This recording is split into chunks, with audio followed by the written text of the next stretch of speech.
Assalamualaikum warahmatullahi wabarakatuh. Pada kesempatan kali ini, Budian akan menjelaskan materi tentang indahnya berpuisi.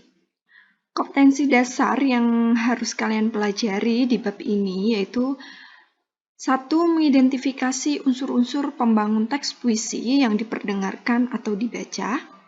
Yang kedua, menyimpulkan unsur-unsur pembangun dan makna teks puisi yang diperdengarkan atau dibaca. Kemudian yang ketiga, menelaah unsur-unsur pembangun teks puisi, yaitu perjuangan atau lingkungan hidup, atau kondisi sosial, dan lain-lain yang diperdengarkan atau dibaca. Kemudian yang keempat, yaitu menyajikan gagasan, perasaan, pendapat dalam bentuk teks puisi secara tulis atau lisan dengan memperhatikan unsur-unsur pembangun puisi. Tujuan pembelajaran pada bab ini, yang pertama, peserta didik dapat menjelaskan pengertian puisi. Yang kedua, peserta didik dapat merinci unsur-unsur pembentuk puisi dari kegiatan membaca dan mendengarkan. Kemudian tujuan yang ketiga, peserta didik dapat menyebutkan jenis-jenis puisi. Tujuan yang keempat, peserta didik dapat menyimpulkan isi puisi. Tujuan yang kelima, peserta didik dapat menelaah unsur-unsur pembangun teks puisi yang dibaca dan didengar. Tujuan yang keenam, peserta didik dapat menyajikan gagasan, perasaan, pendapat dalam bentuk teks puisi secara tulis atau lisan dengan memperhatikan unsur-unsur pembangun puisi. Dan tujuan yang ketujuh yaitu peserta didik dapat membacakan puisi dengan intonasi yang tepat. Jadi, tujuan pembelajaran kali ini, kalian diharapkan dapat membacakan puisi dengan intonasi yang tepat secara mandiri di depan kelas.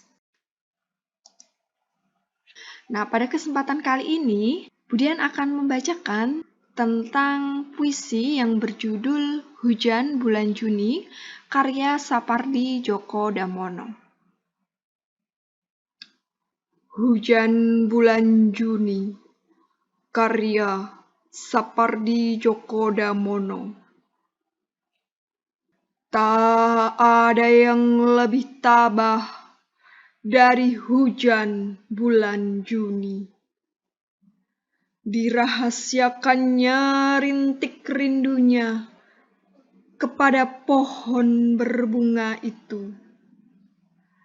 Tak ada yang lebih bijak dari hujan bulan Juni. Dihapusnya jejak-jejak kakinya yang ragu-ragu di jalan itu. Tak ada yang lebih arif dari hujan bulan Juni. Dibiarkannya yang tak terucapkan diserap akar pohon bunga itu. Itu adalah contoh pembacaan puisi dari Budian.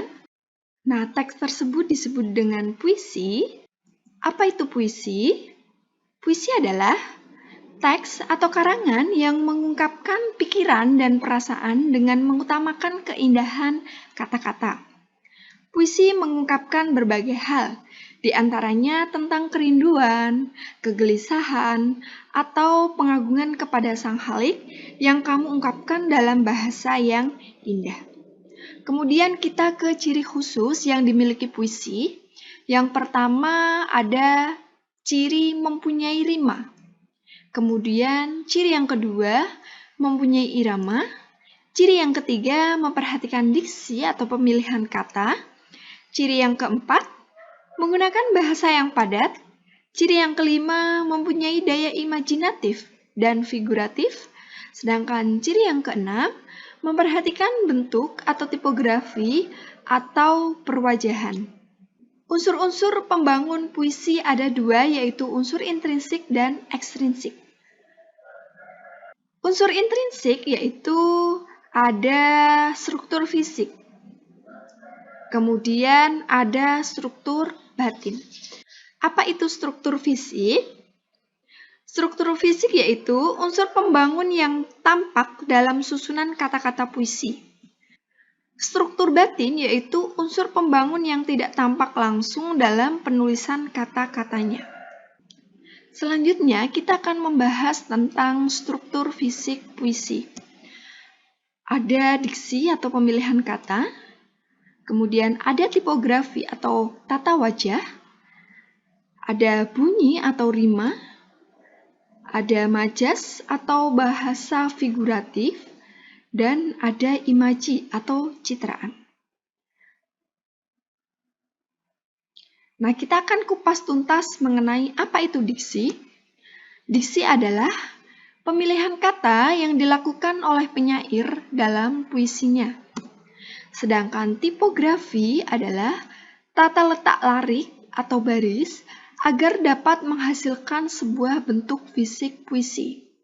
Sedangkan bunyi atau rima adalah bunyi berperan agar puisi terdengar merdu ketika dibaca atau diperdengarkan. Sedangkan majas yaitu bahasa yang mengandung makna kiasan atau majas yang sering digunakan dalam puisi biasanya, majas personifikasi, metafora, dan repetisi. Sedangkan imaji atau citraan yaitu susunan kata-kata yang dapat mengungkapkan pengalaman indrawi seperti penglihatan atau pendengaran atau perabaan atau pengecapan dan penciuman. Selanjutnya kita akan membahas tentang struktur batin puisi. Struktur batin puisi ada tema, ada amanat, ada nada, dan ada suasana. Tema adalah gagasan pokok dalam puisi, sedangkan amanat, pesan yang disampaikan penyair melalui puisinya. Sedangkan nada, sikap penyair yang efeknya dirasakan oleh pembaca, misalnya marah, sedih, atau penuh cinta kasih. Sedangkan suasana, efek dari puisi yang dirasakan oleh pembaca, misalnya pembaca akan merasa tentram saat membaca puisi tentang keindahan alam. Kemudian kita ke unsur ekstrinsik. Unsur ekstrinsik berada di luar wujud puisi, tetapi secara tidak langsung memengaruhi keberadaan puisi tersebut. Unsur ekstrinsik tersebut meliputi latar belakang dan lingkungan penyair. Jenis-jenis puisi, ada puisi naratif, ada puisi lirik, ada puisi deskriptif. Puisi naratif yaitu mengungkapkan cerita atau penjelasan penyair.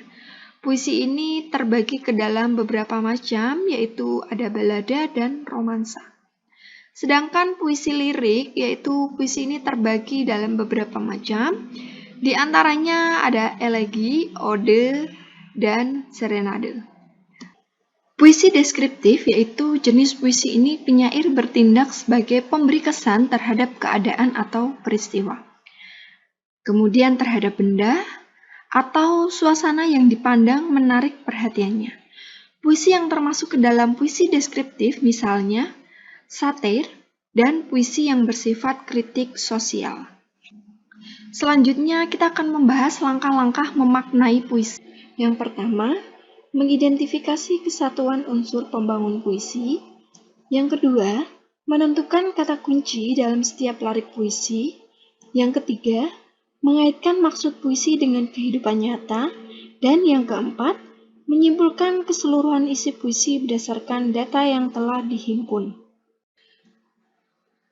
Yang perlu diperhatikan dalam membaca puisi, 1. Pelafalan, 2. Intonasi dan tempo, 3. Sikap, 4. Mimik dan gestur, 5. Volume suara, 6. Kelancaran dan kecepatan. 6 poin ini yang perlu kalian perhatikan dalam membaca puisi. Ketika kalian paham dan bisa mengaplikasikan, pastinya kalian akan bisa membaca puisi dengan baik dan benar. Sekian, terima kasih.